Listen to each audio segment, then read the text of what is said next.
Hey there, this is Amelia here. Welcome to Amelia's crossdressing story. Today we are going to share a story called Never Wanted to Be a Girl Part 6. By Teddy. For more interesting and exclusive stories, please subscribe to my channel and support me at Patreon. After a half-a-zillion questions to both of us, Dr. Nagel sent Tia out to wait with Mom and commenced dissecting me. It was nearly 1 when she wheeled my remains out of her office. Mom and Tia looked worried, but I was sort of smiling. She motioned to Mom to come in, and Tia gave me a long and soft hug. Sam, what did she say? I gave Tia a kiss. Other than that, Mom and Dad are going to need a lot of counseling? I stretched. She says there's nothing seriously wrong with me, but I need to learn about myself and how I fit in with the world. But I thought she was saying that you suffered from some sort of disorder that caused a lot of kids to hurt themselves. The kids that hurt themselves are not okay with who they are or their needs. She says I'm fine with myself and that my problems are going to be getting others, including my parents, to accept me. I paused to think. She said that there are very, very few people like myself that don't really think of themselves in terms of male and female. Which I guess drives most people up a wall, 'cause they can't understand it. People like Mom and Dad. You don't look happy. She warned me that many parents never accept children like me, and unless they do, I'm going to have a tough time for the next few years. She also said that your being a closet lesbian is part of why you and I have gotten along so well. Tia gave me an inquisitive look. You weren't looking for a macho-type boyfriend. You were looking for someone like yourself who was gentler and more interested in being friends than rubbing hormones together. That got me a lap full of warm and snuggly girlfriend. We stayed together for quite a while until my legs started to go to sleep.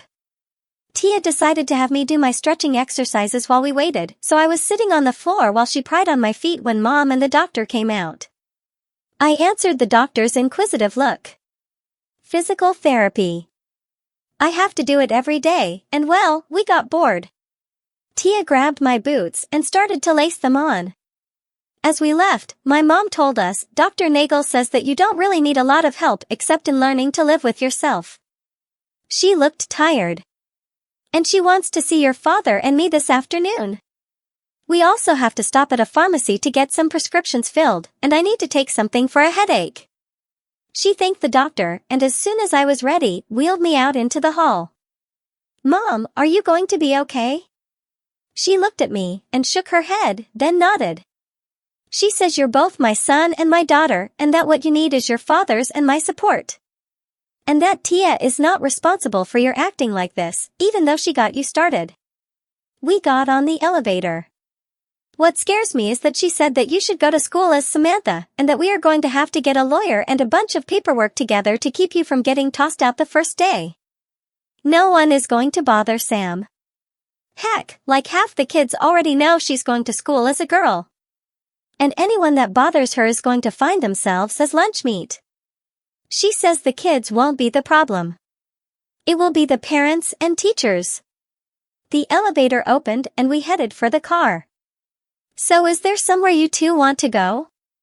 The weather looked good. The park? Mom stopped at a pharmacy on the way and turned a bit red when she returned and handed each of us a small bag. Doctor's orders.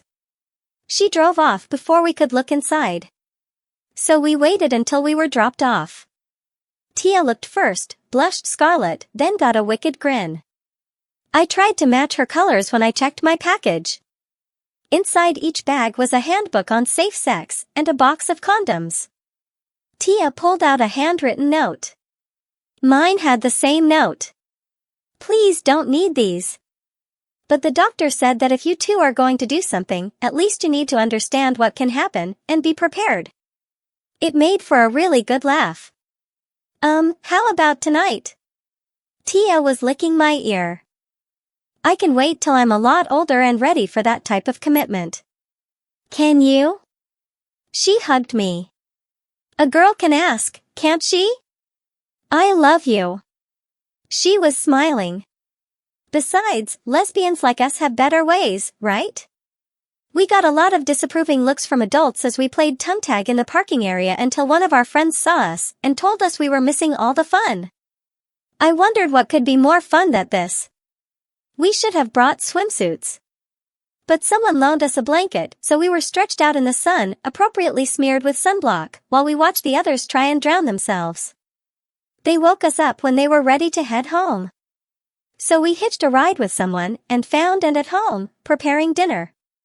Mom and Dad are at an appointment and won't be home till 6-something. Tia's stepmom called and said she wants to confirm she's still alive and well.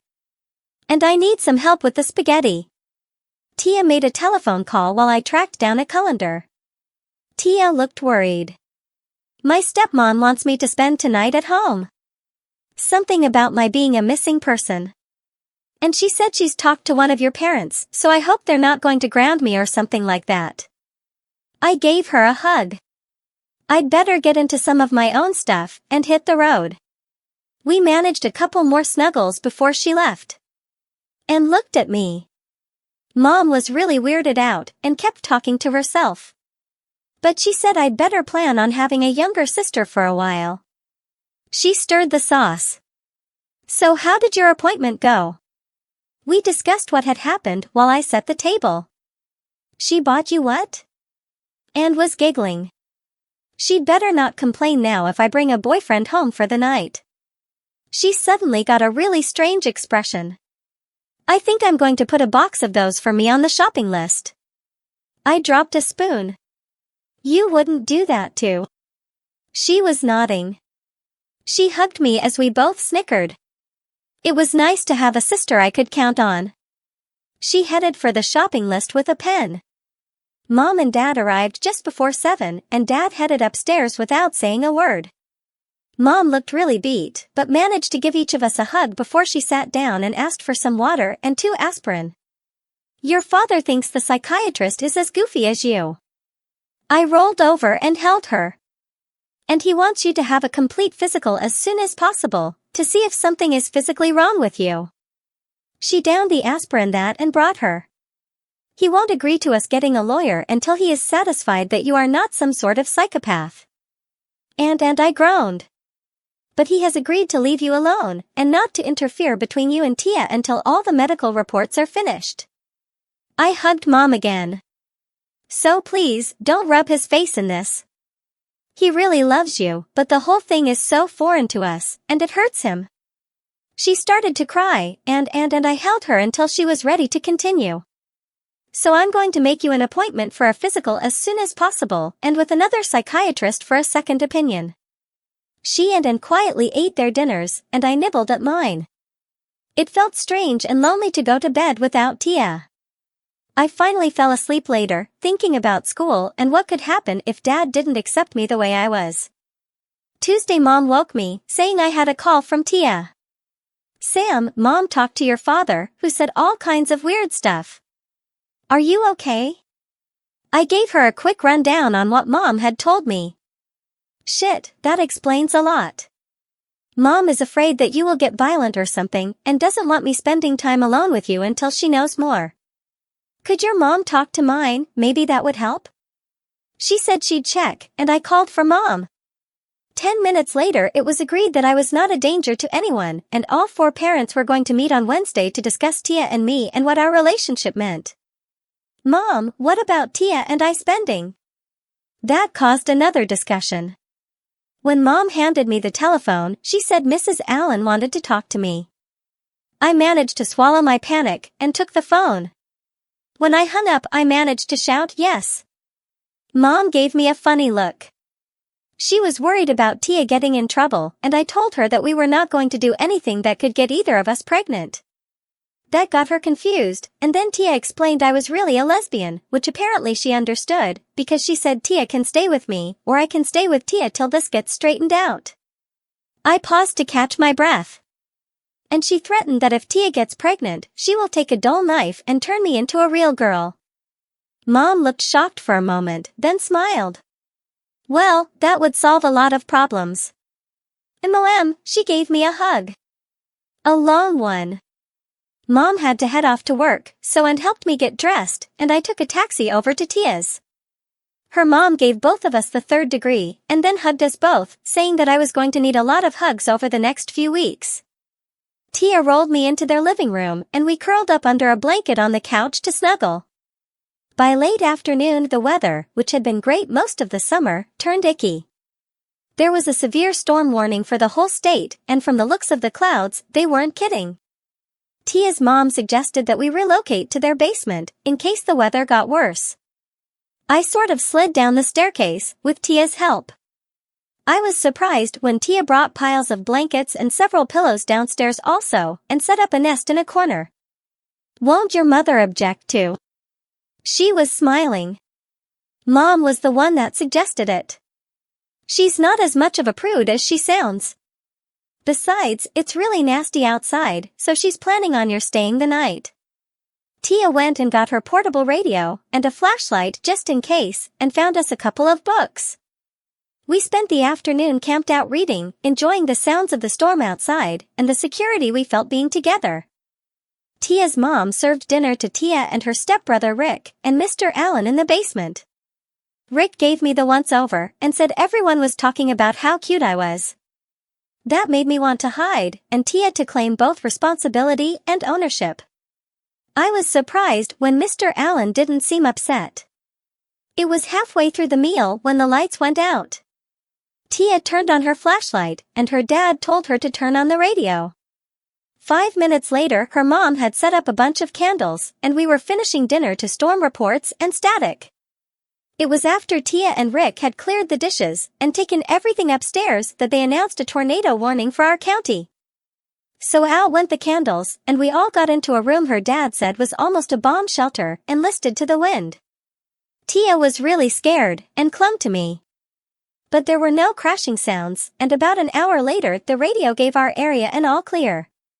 There was still no electricity, but the rest of her family headed upstairs, telling us to behave ourselves and get a good night's sleep.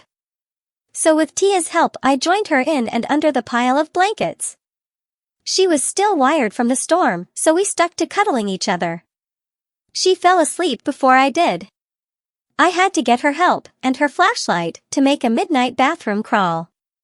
I was glad they had one in the basement. The next morning we woke up to Rick tugging at the blankets. "Hey, it's almost breakfast." He was snickering as we tried to disentangle and return to the present at the same time. Tia muttered something about her dad being an early riser. She went and got us some clean clothes, and once we were dressed, had Rick carry me up the stairs.